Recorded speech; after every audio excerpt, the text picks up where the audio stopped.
Hola, ¿qué tal? Mi nombre es Nacho Gijena, bienvenidos al canal de Música Pilar y hoy vamos a hacer el unboxing de la potencia SKP Max de Force, el modelo 1320. Bueno, la caja nos trae el manual y la garantía y el interlock de tensión.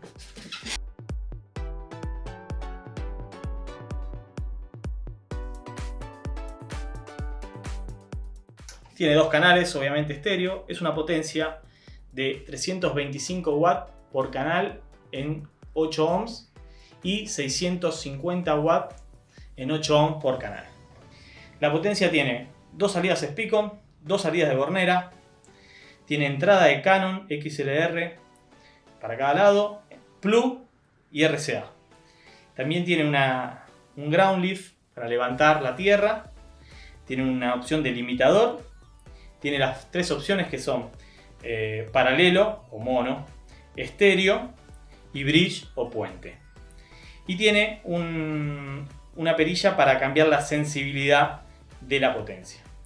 Como dijimos al principio, es una potencia que tira 325 watts por canal en 8 ohms. ¿Qué significa en 8 ohms? Si le conectamos un solo parlante simple de 8 ohms, por lado va a generar 325 watts.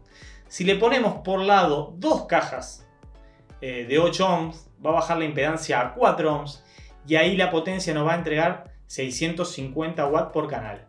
Hay que tener en cuenta que los 650 watts se van a dividir en forma equitativa en cada una de las cajas, por lo que va a terminar llegándole a cada una de las cajas 325 watts de potencia.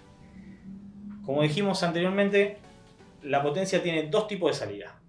Speakon, que es esta, que es la que actualmente traen la mayoría de los baffles, entonces podemos colocar un cable Speakon.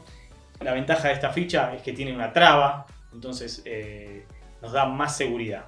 Si no, la clásica Bornera con cable pelado, uno afloja, se coloca el cable, se cierra y de ahí va al baffle.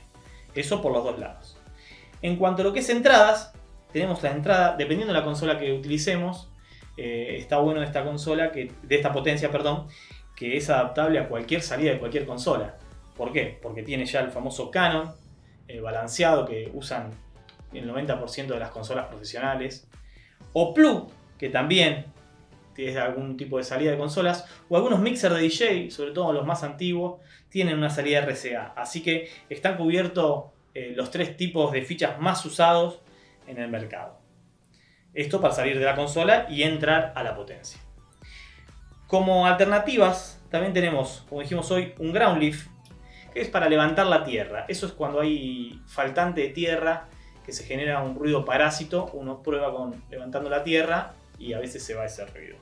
Tiene un limitador que viene de fábrica, que lo que hace es recortar la señal para no romper la potencia.